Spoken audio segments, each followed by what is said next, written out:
當一個人咧喺一個行業打拼咗2-3年之後咧，佢就會逐漸對呢個行業嘅認識加深，再自不然咧，亦都會發現呢一個行業嘅缺點同埋優點。咁我喺英國地產打拼咗幾年之後，我就好遺憾地發現英國呢一個地產界嘅行業咧，缺點係比優點多好多。而我今日就想講其中一個我認為比較大嘅問題，就係地產中介唔使考牌，導致到好多物業係被 overvalue 嘅。咁其實本身地產中介唔使考牌咧，就已經發生咗好多對買家不公平嘅事，相信大家可能香港人亦都有經歷過嘅。咁係咯，因為唔使考牌咧，好多唔公平嘅事係發生咗，其中一個就係估值嘅問題啊。咁當然啦，亦都有好多其他小問題，例如係買賣過程之中啊，又或者嗰啲透明度唔高啊，呢啲咁逐漸都會講嘅。咁但係今日我主要係想講一個 overvalue 嘅問題。嗱，呢一間屋咧睇到我好興，一路行一路同大家講點解。咁首先嗱，其實呢間屋表面睇就唔錯，呢一個咁嘅前 driveway 咧，我諗打橫可以擺到4-5架車。咁當然啦，500萬嚟講咧，你一定有車房咯。咁呢間4房獨立屋嚟嘅，但入面嘅間隔我真係睇唔透。間屋嘅外形其實我中意嘅係間隔有問題。嗱，一入到嚟之後咧，你會見到好大個廳嘅，呢個廳嘅 size 咧係唔錯，OK。咁嗱，正如所有嘅屋一樣咧，呢一啲價位嘅屋咧，一定係有樓下廁所。但係你睇下，喂，呢啲咁嘅裝修好舊喎，對正一條樓梯，OK。咁呢個 understair 嘅 storage 咧就打通咗，原先有啲板就間咗喺度嘅，咁但係直接打通咗，咁就感官上面好似大咗少少。咁入到嚟呢個廚房啦，嗱，廚房係另有乾坤嘅。咁轉過嚟呢一度咧，就會有一個飯廳。呢個飯廳真係嗰啲間隔怪到咧，好暗啊！你明唔明？好似差館咁啊！入咗去，你正常嚟講，你係應該一入門口，左右兩邊都應該去到呢個 dining area 噶嘛。但係你唔係，你就一入門口咧，就淨係睇到客廳嘅嗰一個嗰個入位，咁令到成間屋覺得好細，好冇空間感啊！你明唔明啊？咁好啦，上到嚟之後，其實我睇完之後，我真係完全覺得冇乜嘢特別都冇啦。物業就分開咗兩邊啦，咁呢度有3間房，咁然之後咧，呢一個就係主人套房，係有套廁嘅 ，OK。咁好啦，咁呢一度樓梯嘅另外一邊咧，就係一間4號房同埋一個 family bathroom。點解我話唔中意呢啲設計呢？你俾得500萬呢啲咁嘅屋，你雖然分開左右邊係好，但係唔係應該將3間副嘅房分埋另外一邊，然後將主人嘅房就分喺另外一邊獨立嘅咩？咁樣先叫主人房噶嘛？咁好啦，其實4間房嘅 size 咧都可以擺到 double 睡房，呢個冇問題嘅。嗱，我而家向大家解釋一下，我頭先講嘅係乜嘢意思。嗱，首先大家見到咧，上到嚟樓梯之後咧，你係可以去到兩邊嘅。咁呢個就係主人套房，跟住楞住2間副嘅房。咁然之後零零舍舍咧喺呢度有個 family 浴室，跟住加一個3號房。咁正常唔係應該呢一個係主人房，跟住整個 family bathroom 喺度，然之後3間非主嘅呢一個非主臥就應該擺喺度嘅咩？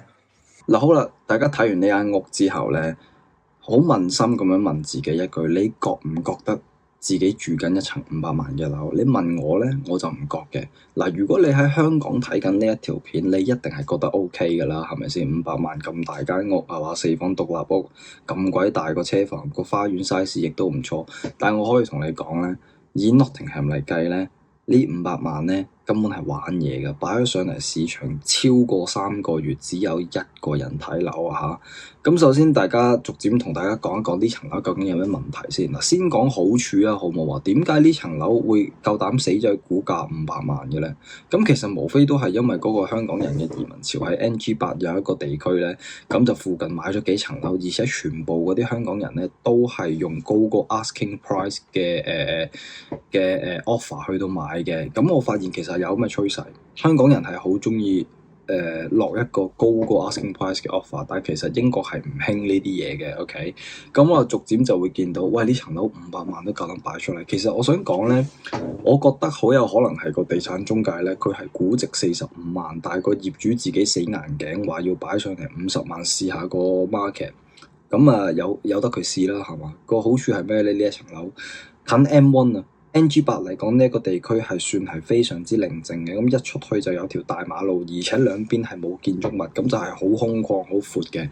咁近 M1 啦，咁另外呢一個樓盤咧，佢嗰個發展咧，對出一個迴旋處，即刻就有一大扎嗰啲 shopping centre，有啲 Aldi 啊，有 Screwfix 啊。即係簡單嚟講，你日用品嘅嘢係一定可以行路就去買到㗎啦。咁但係值唔值500萬咧？咁梗係唔值啦，大佬，呢個區咁樣嘅區，同埋好處係得兩個，就係近 M1 方便同埋買嘢方便嘅啫。佢個壞處係咩咧？我相信個壞處咧真係好簡單，大家都睇到㗎啦。如果有睇過我以往啲片嘅話咧，大家就會知道500萬究竟可以買到啲乜嘢樓㗎啦。即係雖然呢一個係 NG8 真係好寧靜，但係大家見到，喂，佢間屋個樓下同埋樓上個間隔細到咁樣喎，而且個間隔咁有問題喎。你一行入去，你唔覺得間屋好開明啊？你係覺得間屋好窄、好潔癖嘅感覺。咁所以其實呢樣嘢係我第一個唔中意啦。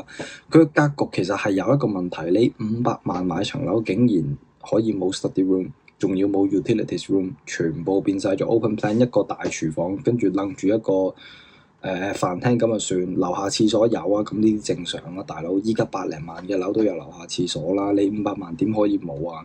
但係你500萬嘅樓，你爭個 utilities 同埋一個 study room，咁有啲講唔過去喎，好老實講。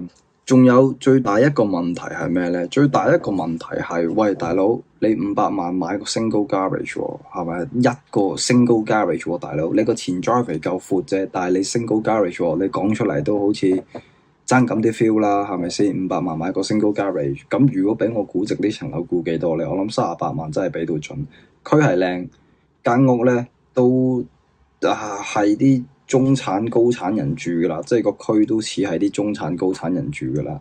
咁但係其實你睇條片嘅時候都覺得，喂，入面嘅裝修又唔可以話特別係正喎，即係純粹係 new build 嗰啲格局全部牆白色，跟住灰色地氈咁樣，咁啊算鬼數，又唔係話咩靚裝，你走去估500萬，大佬唔係咁玩㗎話。咁點解我會覺得係 overvalue 咧？其實我好老實講，我係認為咧。而家咁樣英國地產咁唔專業嘅情況底下，所有嘅估值應該係由銀行嚟到做，然後等地產中介嚟到 sell 嘅啫。點解咧？因為銀行係借貸方啊嘛，佢夠膽死借出呢一筆錢，咁即係佢有信心啦，咁咪俾銀行估值咯，係咪先？你點會揾個冇牌嘅地產中介走去估值㗎，大佬？咁點解仲有其他原因係會話 overvalue 咧？嗱，大家睇一睇，即係 Rightmove 呢一個 page 先啦吓。咁嗱。個 postcode 咧就有2層樓出咗嚟嘅，2層樓都係4房獨立屋。咁但係大家睇一睇下面400萬嗰一層樓咧，佢個 size 係大少少，而且佢係 double garage 喎，而且佢嘅前院嘅長度咧同埋闊度咧都係比得上500萬呢一間屋嘅。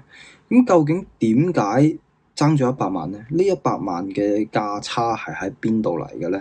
咁好啦，睇完個前面即係個 front，就我哋再睇埋個 floor plan 啦，好唔好啊？嗱，呢一層樓我冇入去睇，所以影唔到片俾大家睇。咁但係我哋淨係睇 floor plan 都已經睇到好多嘢㗎啦。咁首先大家見到喺呢一個正門入去之後，有一個好明確嘅分界線，分開兩邊，一邊係客廳，而另外一邊有個小走廊去到 kitchen 嘅。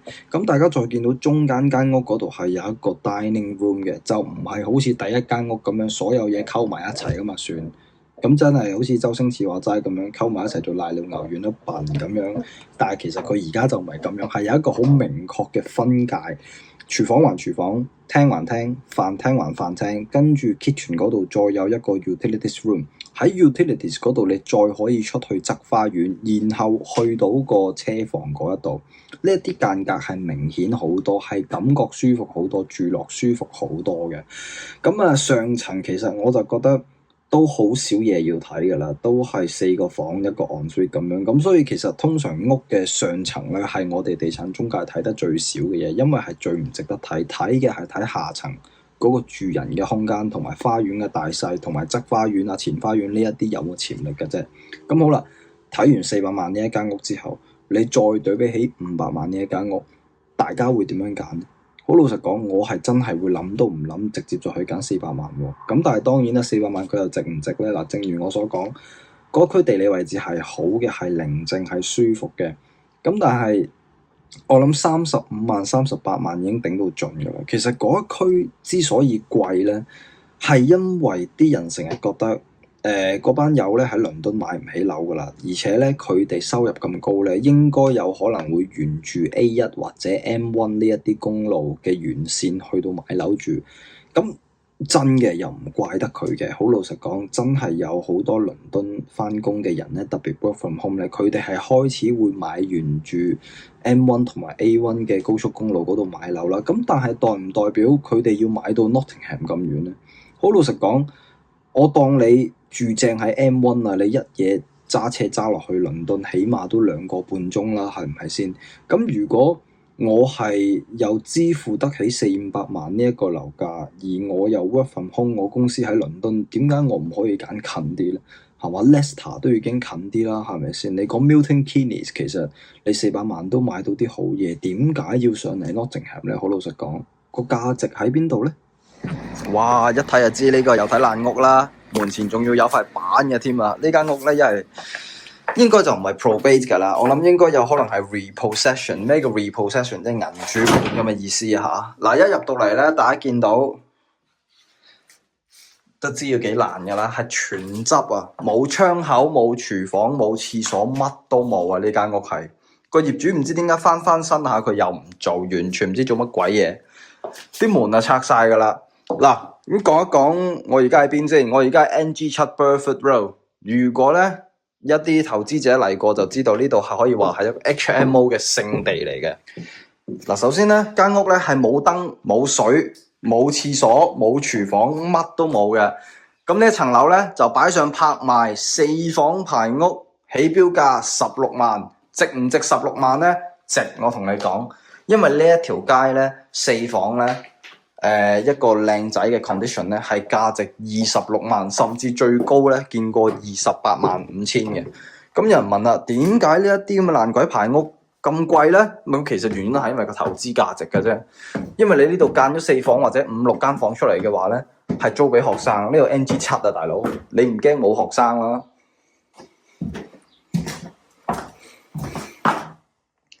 咁啊，呢度有個浴室，我同大家睇下上面。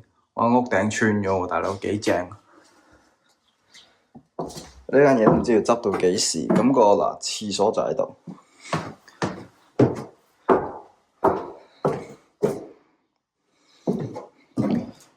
即係啲房咧，你見到其實係非常之大 size 嘅。咁呢一間嗱，我當你係即係你 cash buyer 投資者嘅話咧，你翻新完之後咧，你喜歡攞嚟做 HMO 放租又得。咁你每個月起碼收翻2000幾租，即係如果假設你攞到個 HMO license 嘅話，因為你間6間房出嚟，你每個學生係嘛，每個月收租收600冇問題㗎。點解呢度做學生生意咁好做咧？因為佢哋全部都係攞 student loan 㗎嘛，佢哋唔會介意使幾多錢㗎喎。諗係啦，呢間係最大房啦，就係位於3層㗎啦。咁你間個套廁夠啦。套廁收750一個月，或者600-700一個月 OK 啦。咁呢度其實亦都係可以做一個套廁嘅啦。其實就我諗佢個 set 質本身就係想做套廁咯。係啦，咁間屋間隔就睇完啦。咁就以投資嚟講，其實我覺得你有錢嘅話咧，16萬呢個起標價咧係好值嘅，因為我喺呢條街買過3層樓，3層都過260K 嘅4房啊嚇，當然啦。咁你話又或者如果想玩HMO 啊，又或者純粹翻新即刻轉售啊嗰一類型嘅投資者咧，其實都非常之適合嘅。